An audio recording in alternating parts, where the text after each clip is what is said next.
Di Provinsi Guangping, Kabupaten Hebei, seorang bayi lahir dengan sebuah tanduk di kepalanya.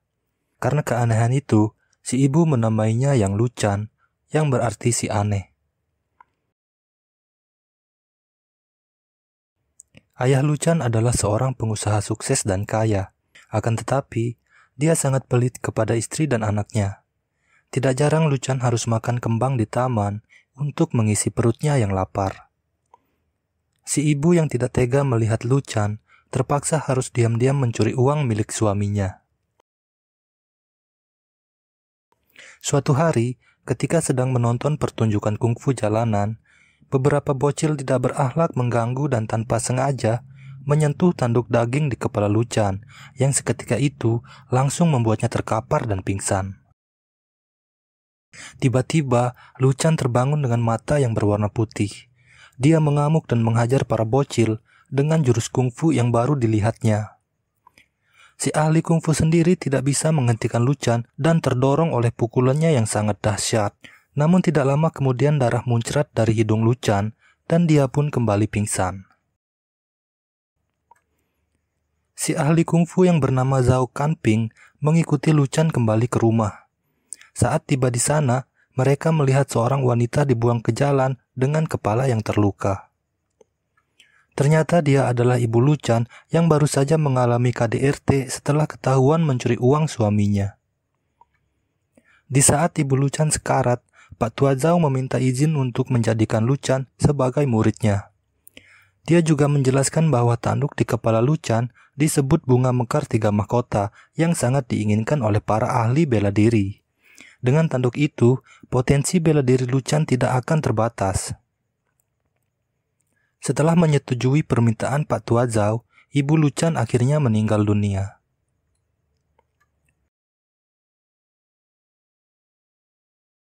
"18 tahun kemudian Luchan bergabung dengan pasukan kultus dewa yang dipimpin oleh Pak Tua Zhao. Mereka bermaksud untuk merebut ibu kota, namun dihadang oleh pasukan kerajaan. Di dalam pasukan kultus dewa, Luchan menjadi prajurit garis depan yang harus menghadapi banyak lawan. Namun hal ini tidak membuatnya takut dan terlihat menikmati ketika dia mengalahkan musuh-musuhnya.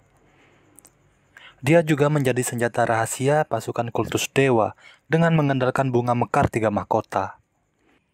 Ketika situasi tidak menguntungkan, Luchan dipaksa mengamuk dengan mengaktifkan bunga mekar 3 mahkotanya. Ketika mengamuk, Luchan hanya akan menyerang musuh-musuhnya tanpa melukai anggota pasukan kultus dewa yang lain.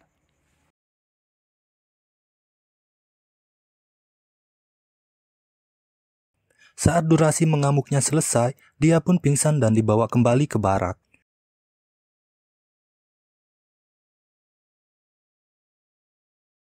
Su Hudong, orang yang merawat Luchan, sangat prihatin melihat kondisinya.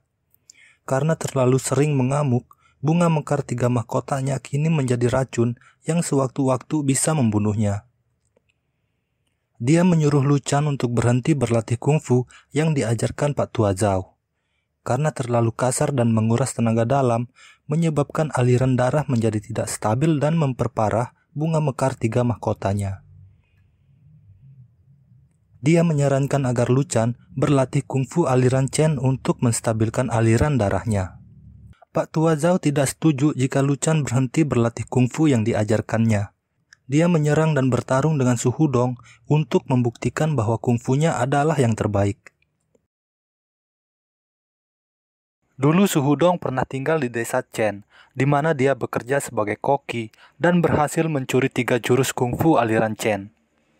Akan tetapi perbuatannya itu diketahui para sesepuh yang membuat dia harus kehilangan salah satu jari tangannya sebagai hukuman.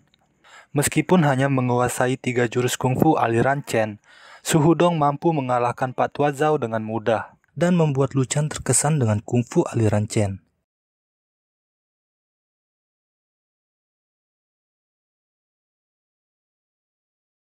Malam harinya, Luchan merenungkan saran dari Su Hudong. Tiba-tiba, pasukan kerajaan menyerang dan membakar barak pasukan kultus dewa. Banyak orang mati dalam serangan itu, termasuk Pak Tua Zhao dan Su Hudong. Sebelum kematiannya, Su Hudong menyuruh Lu Chan untuk segera pergi ke desa Chen dan memohon kepada guru Chen Changxing agar diajari kungfu aliran Chen. Lu Chan akhirnya meninggalkan barak yang hancur dan melakukan perjalanan ke desa Chen.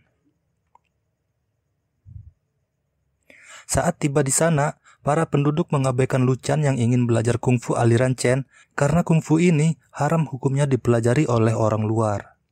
Tiba-tiba, sebuah mobil uap lepas kendali dan menabraknya. Wanita ini adalah Chen Yunyang, anak Pak Kades yang sekaligus adalah guru besar Chen. Dan ini adalah Fang Jizing, seorang pemuda yang baru kembali setelah menyelesaikan kuliahnya di luar negeri. Yunyang menghampiri Lu Chan untuk melihat kondisinya, tapi karena sangat kelaparan, Lu Chan mengabaikannya dan sibuk makan bakpao yang jatuh di dekatnya.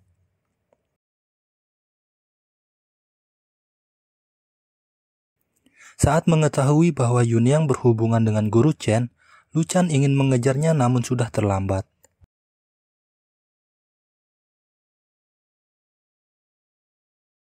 Di aula terlihat dua orang pemuda yang salah satunya sedang menggenjot sepeda untuk mengisi daya listrik. Karena terlalu asik bergibah tentang kepala desa Wakanda yang ingin melegalkan miras, genjotannya semakin keras yang membuat kabel penghubung lepas dan roda pun berhenti berputar. Di malam hari, Yunyang mengumpulkan warga dan tetua desa di aula keluarga. Dia ingin memperkenalkan teknologi yang dibawa oleh Jizing dari dunia barat. Jizing berencana untuk membangun jalur kereta api yang pastinya akan sangat bermanfaat bagi desa Chen. Untuk meyakinkan warga desa, dia menunjukkan lampu listrik yang berhasil membuat warga kagum. Tiba-tiba, konslet terjadi di generator dan lampu pun meledak yang membuat warga menjadi panik. Jizing gagal meyakinkan warga desa dan menjadi bahan ejekan. Keesokan paginya Lu Chan menemui Yunyang untuk mencari guru Chen. Namun Yunyang yang kesal karena disentuh Lu Chan langsung menghajarnya dan tanpa sengaja menjatuhkan Lu Chan dari beranda.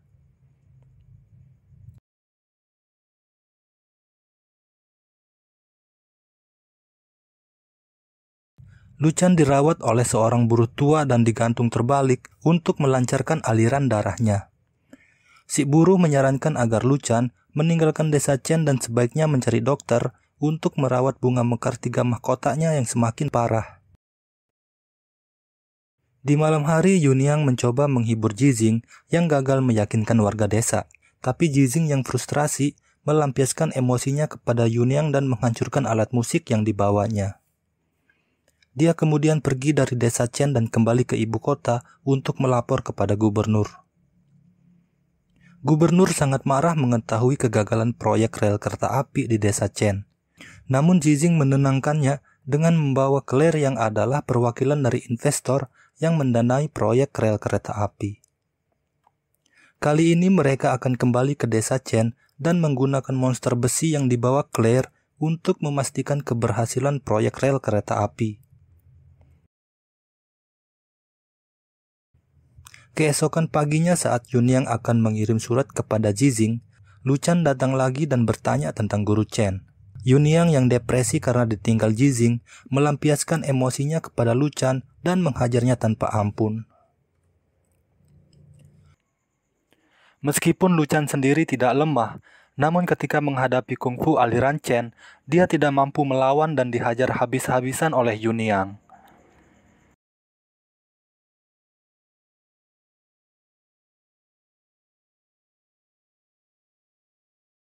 Yunyang memperingatkan Lu Chan untuk pergi dari desa Chen. Jika tidak, maka setiap warga yang bertemu dengan Lu Chan diperintahkan untuk menghajarnya. Lu Chan tidak menghiraukan ancaman Yunyang dan tetap datang ke desa Chen. Alhasil, setiap warga yang dia temui menghajarnya satu persatu.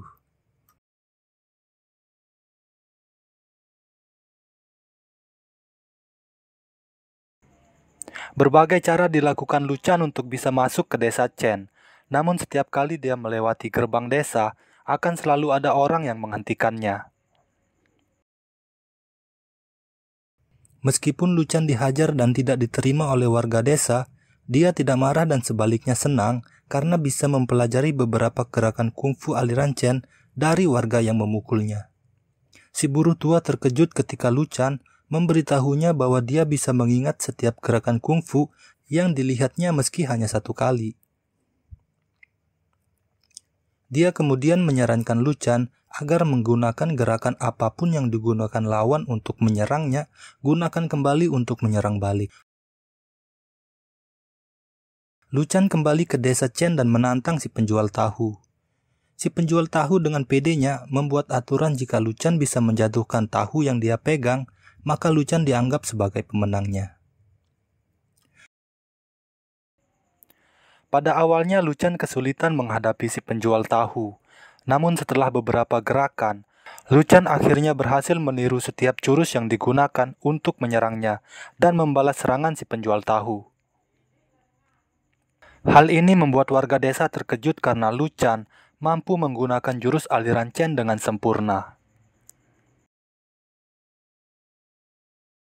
Berkat saran si buruh tua, Lu Chan berhasil mengalahkan si penjual tahu dan mempelajari beberapa gerakan baru dari kungfu aliran Chen. Dengan semangat 45, dia berlari mencari si buruh tua untuk berterima kasih. Tapi karena lelah setelah pertarungan, bunga mekar 3 mahkotanya kambuh dan Lu Chan pun pingsan.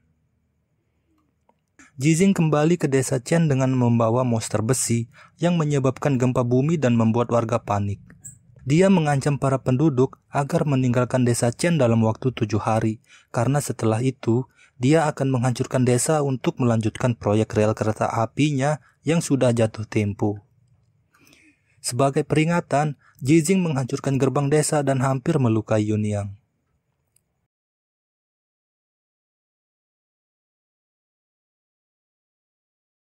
Yunyang pergi ke aula di mana para sesepuh desa berkumpul.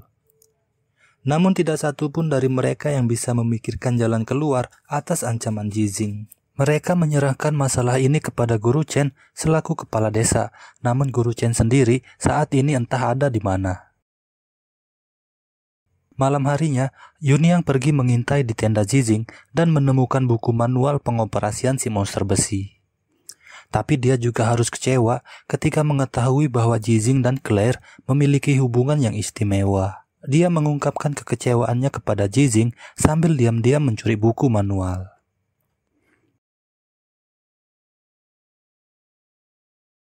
Keesokan harinya Yunyang pergi menerjemahkan buku manual dan menemukan cara untuk menghancurkan monster besi.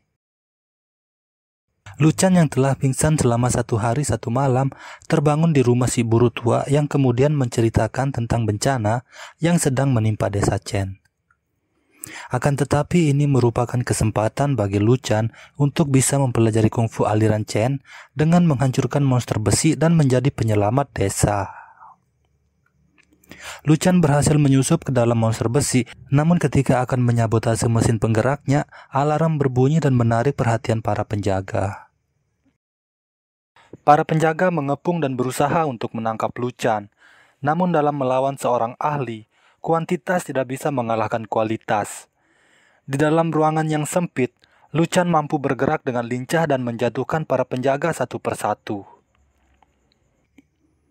Lu Chan melumpuhkan para penjaga dengan mudah, namun saat menghadapi yang terakhir, Lu Chan hampir mati dihantam kunci Inggris. Beruntung Yunyang ada di sana dan menyelamatkannya.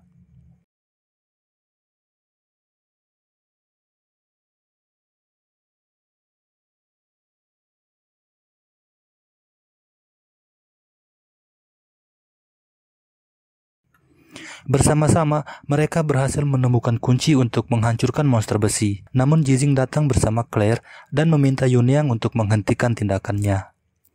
Yunyang mengabaikan Jizing dan langsung menghancurkan monster besi, tapi tiba-tiba api menyambar dinamit yang berserakan dan terjadilah ledakan. Dalam ledakan itu, Claire tidak bisa bertahan dan mati di pangkuan Jizing. Yunyang sendiri pingsan, namun beruntung tidak ada luka yang serius. Lu Chan yang berhasil menyelamatkan desa langsung meminta untuk belajar kungfu aliran Chen sesuai dengan janji si buruh tua. Namun para penduduk tidak ada yang mengenal si buruh yang dimaksud Lu Chan. Guru Chen kemudian muncul dan mengejutkan Lu Chan. Ternyata si buruh tua adalah Guru Chen yang selama ini dia cari. Guru Chen mengatakan bahwa bencana yang lebih besar akan segera datang ke desa Chen. Kematian Claire akan menyebabkan balas dendam Jizing dan dia meminta para penduduk untuk segera bersiap. Jizing kembali dengan pasukan bersenjata untuk membalas kematian Claire. Tapi Guru Chen dan para warga telah menyiapkan kabut asap yang menyebabkan halusinasi untuk membingungkan musuh. Karena tujuan desa Chen adalah untuk bertahan, mereka menyerang hanya dengan menggunakan hasil bumi guna meminimalisir korban. Pasukan yang terpojok akhirnya melepaskan tembakan dan mengenai salah satu warga yang membuat Yunyang sangat marah.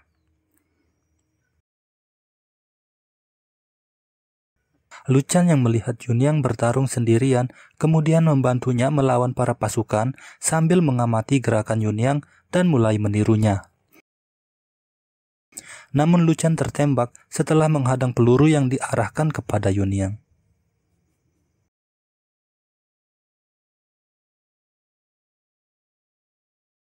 Guru Chen sangat marah melihat Yunyang hampir terluka. Dia kemudian melumpuhkan para pasukan seorang diri. Selama ini Guru Chen selalu bersikap rendah hati dan menghindari menggunakan kekerasan untuk menyelesaikan masalah. Namun ketika anak gadisnya hampir mati ditembak pasukan Jizing, Guru Chen tidak tahan lagi dan menggunakan semua kemampuannya untuk menjatuhkan para pasukan dan mengusirnya dari desa Chen. Dengan begitu banyak pasukan yang dilengkapi tombak dan senapan, tidak satu pun di antara mereka yang mampu menghentikan Guru Chen.